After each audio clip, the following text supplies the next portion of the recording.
Let me take you back, way back, to a time when I believed in family above all else, when I thought blood truly meant something. My sister, Clara, and I grew up in a modest home, but our parents always instilled in us the value of hard work and self-reliance. Clara, however, always seemed to interpret that a little differently. She was the charming one, the one who could talk her way into or out of anything. I was the studious one, the quiet achiever. When we were in our early 20s, I landed a fantastic job right out of college, while Clara was trying to find herself, which for her meant a string of poorly paying gigs, relying on our parents, and generally living a life of leisure. It was during this time that she met Mark, a man from a seemingly affluent family, or so she led us to believe. They quickly married, and I genuinely hoped this would be the turning point for Clara, that she would finally settle down and build something of her own. How naive I was! Mark's family, it turned out, wasn't as wealthy as their carefully constructed facade suggested. They had old money, yes, but very little of it liquid, and a lot of debt. They were excellent at appearing successful, but behind the scenes, things were crumbling. Clara, ever the opportunist, saw an opening. She convinced Mark and his parents that with a little capital they could revitalize the family business, a struggling real estate venture. And guess who she looked to for that little capital? Me. I had just received a significant bonus and a promotion. I was doing incredibly well, saving diligently for my future, for a house, for stability. Clara came to me with tears in her eyes, telling me how much this meant to Mark, how it was their only chance, how she'd pay me back within a year, with interest, of course.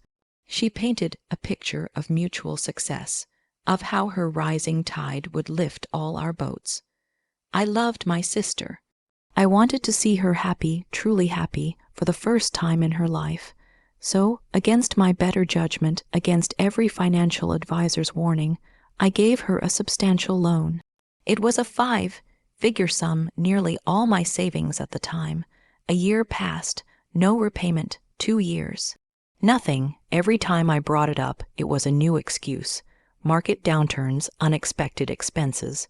The business was just about to turn a corner. Mark's parents, the patriarch and matriarch, were equally evasive, always promising that it was in the works. Eventually, the loan became a gift in their minds. They just stopped talking about it, and because they were family, because Clara was my sister, I let it slide.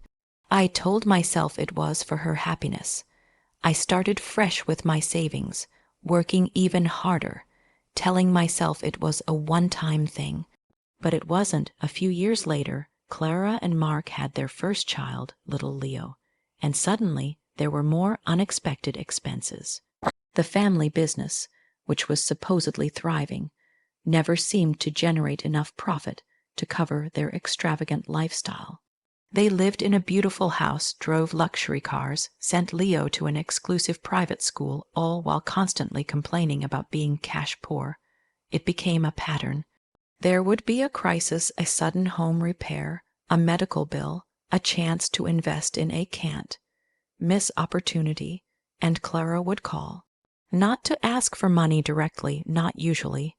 She'd describe their desperate situation, mention how they were struggling, how it would impact Leo, and then just leave the ball in my court, and every time I'd step up. I'd send them money, sometimes for rent, sometimes for school fees, sometimes just to cover what they called operating costs. For their business, I told myself I was doing it for Leo, for my nephew. I didn't want him to suffer because of his parents' poor financial decisions, or their inability to manage money. This went on for years. Then my own children came along, my daughter, Lily, and my son, Noah. Suddenly, my financial priorities shifted dramatically. Every penny I earned, every hour I worked, was for them. I wanted to give them everything I could to build a secure future. But Clara and Mark's demands didn't stop. In fact, they intensified. It was like they saw my growing success as an endless wellspring for their own bottomless pit of desires. They never once offered to help me, even when I had my own struggles, my own emergencies. It was always about them. I remember once, after Lily was born, I had unexpected medical bills. I vaguely mentioned it to Clara, hoping for some reciprocal support or even just understanding. Her response, "Oh, honey, I wish we could help, but we're just so tight right now. You know how the business is. Maybe you could take on some freelance work." Meanwhile, they were planning a lavish family vacation to Europe. It felt like a punch to the gut. The silent funding I mentioned wasn't always directly from me to Clara's bank account. Often, it was me quietly paying for things they conveniently forgot about. It was me covering the difference when they promised to contribute to family dinners, but never did. It was me buying expensive gifts for Leo, knowing his parents wouldn't or couldn't afford them. It was me subsidizing their lifestyle in countless small ways, year after year, just to maintain a semblance of peace and family harmony. My parents, bless their hearts, were aware of some of it, but Clara was so good at spinning narratives that they often took her side, or at least urged me to be understanding. "She's your sister." My mother would say, "Family helps family," and I believed it. I truly did. The breaking point, the moment that led to my 8-year-old's tears, wasn't one single event, but a culmination. My daughter, Lily, had been begging for months to go to summer camp. It was an art camp she'd heard about from her friends, and her little eyes would light up every time she talked about it. It was expensive, a significant chunk of money, but I'd been saving specifically for it. I wanted to give her that experience, that joy. We had it all planned out. Then Clara called. This time, it wasn't a gentle plea. It was an ultimatum. Mark's family business, the same one I'd initially loaned them money for, was on the brink. They had overextended themselves on a new property development, one they'd grandly announced at a family dinner months prior, bragging about the massive potential. Now they were facing a critical deadline for a payment, and if they missed it, they'd lose everything. Not just the new property, but their entire existing portfolio, their house, their cars, everything. They needed a massive sum immediately, and of course they came to me.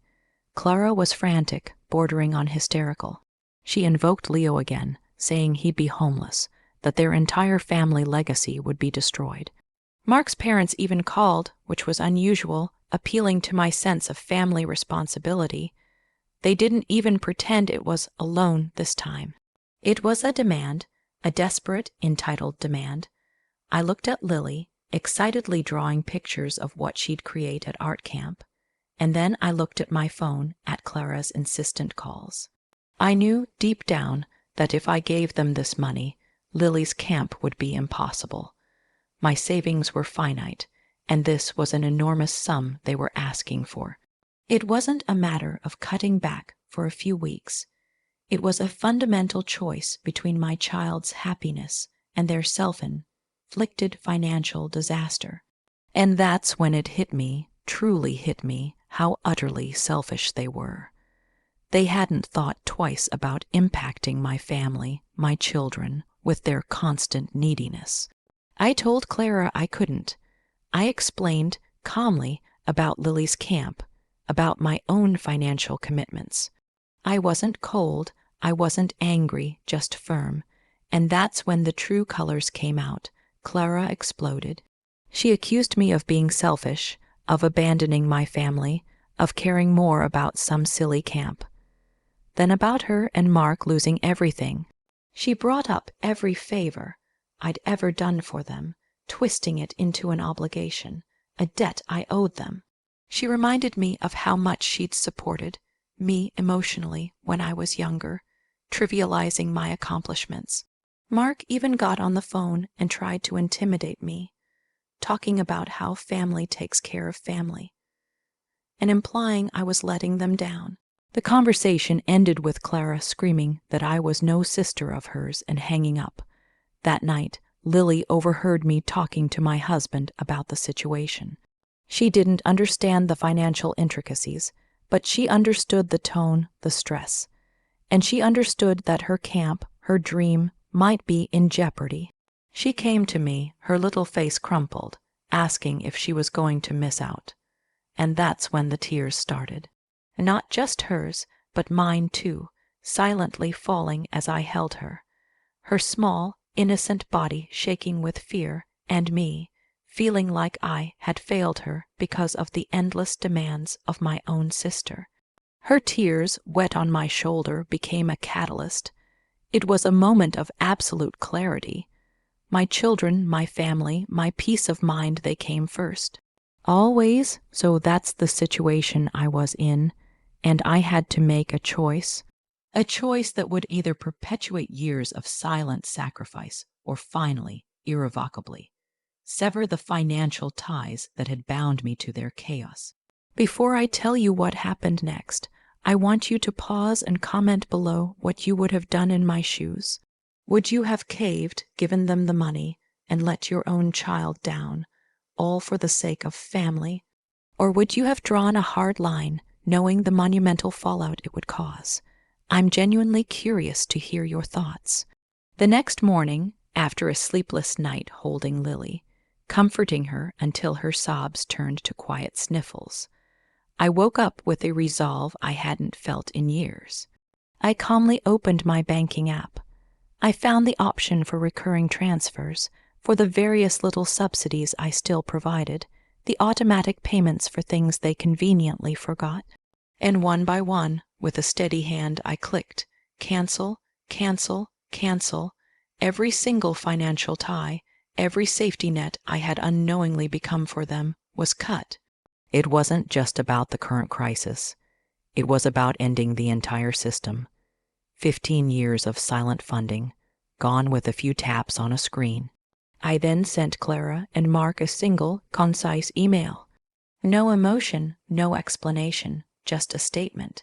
Effective immediately, I will no longer be able to provide any financial assistance. Please make alternate arrangements. I didn't wait for a response. I blocked their numbers, blocked their emails, and blocked them on all social media. I even alerted my parents, telling them exactly what I had done and why. My mother was upset. My father was quiet but seemed to understand. They eventually accepted my decision, though it caused a rift in the larger family dynamic for a while. The fallout was immediate and spectacular. Within days, I started hearing through mutual acquaintances, because Clara couldn't reach me directly, that Mark's family business had indeed collapsed. They lost everything, their house, their cars, the new development they'd bragged about, all gone. The Dynasty they had so carefully constructed, built on borrowed money and appearances, crumbled. Clara and Mark were forced to sell their remaining possessions, move into a small rental, and scramble for jobs. Their social circle, which was largely built around their perceived wealth, evaporated. The champagne toast they were planning, the celebration of their new acquisition, never happened. It was probably just as well. They wouldn't have been able to afford the champagne anyway. It was messy. There were angry messages left on my parents' voicemail, accusing me of heartlessness, of ruining their lives. Clara even showed up at my house once, unannounced, screaming at me through my front door, but I refused to open it. I called the police, and she eventually left. It was painful to witness, to hear, but underneath the pain, there was a profound sense of relief, a lightness I hadn't realized I was missing. It was the weight of years of obligation finally lifted. Lily went to art camp that summer. She absolutely loved it. Her face, bright with paint and joy, was all the validation I needed.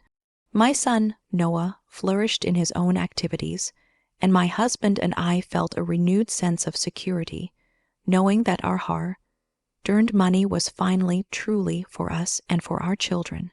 The relationship with Clara is, to this day, estranged. We don't speak. I occasionally hear updates through my parents. They're working, struggling, and still blaming me for their downfall. And honestly, I don't regret it, not for a second. This whole mess taught me a brutal lesson about boundaries, about family, and about self-preservation.